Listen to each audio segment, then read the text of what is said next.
the Chase Thomas Podcast, for people who have nothing but time to kill. Yeah, McNeese State didn't have to, and they still did. Mm-hmm. The other winner, I struggle to limit it to just one, but I'm going to pick a team that kind of went a little somehow under the radar last year, despite being arguably the most famous team left, Gonzaga. Interesting. You think about who they added this year. You got Braden Smith from Colgate, who is going to redshirt, I believe, but still, freshman of the year, Pat League, just very, very good player on the whole. And it's only because he's not going to he just won't make the rotation. They're already deciding, right? It's not a health redshirt. He's just hey, we're going to conserve it. You're just not going to be in this rotation, and let's just maximize you next year. Well, I think he's hurt too, if I remember correctly. If I thought it was a weird. I remember reading. You could be right. It was just one of those where I'm is he hurt or no? Why is he just shutting it down? I don't know. You could be right here. I'm looking it up, but continuing, Khalif Battle from Arkansas, who Arkansas very lost team this past year, but I would love for you. I don't think you'll get it, so I'll just say it.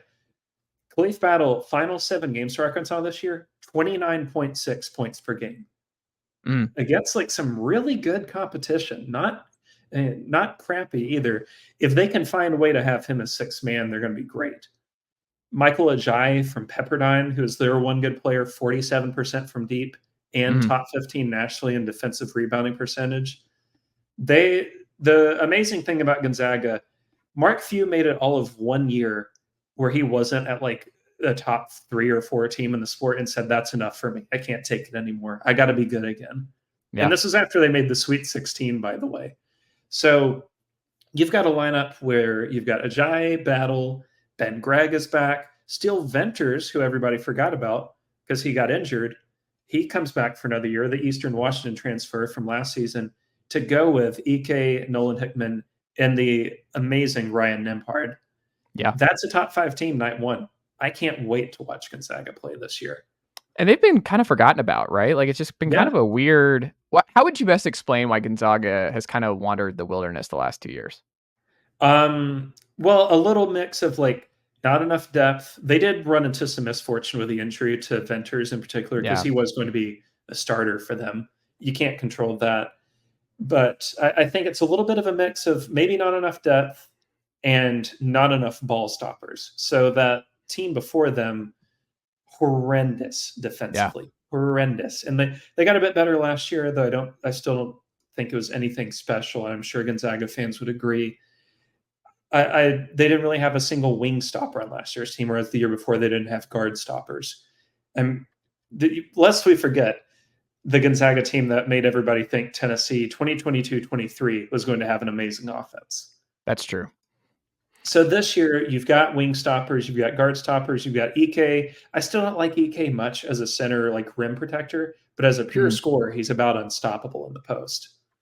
And Ben Gregg, continue to be impressed by him. He just has his role and he does it really well. He's nothing special. He's nothing amazing.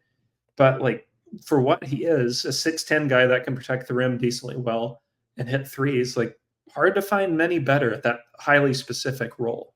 Yeah. So he's just I don't know. I look at their roster and I see a team that has 10 legitimate options to get down to 8 by March.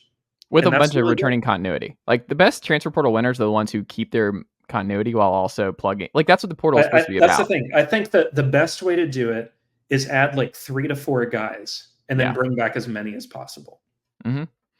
So I tend to agree. Gonzaga's done that. Houston's doing that.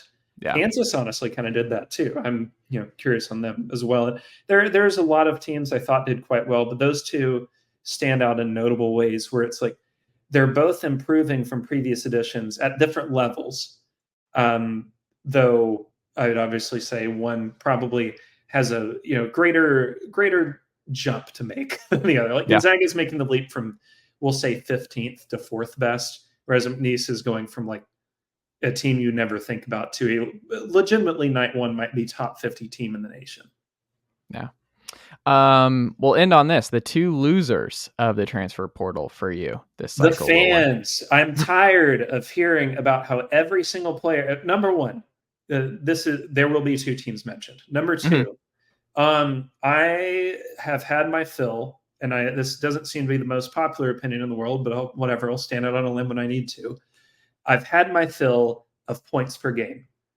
I need people to realize that when you say a South Dakota transfer heading to Florida State scored 12 points per game, it means nothing.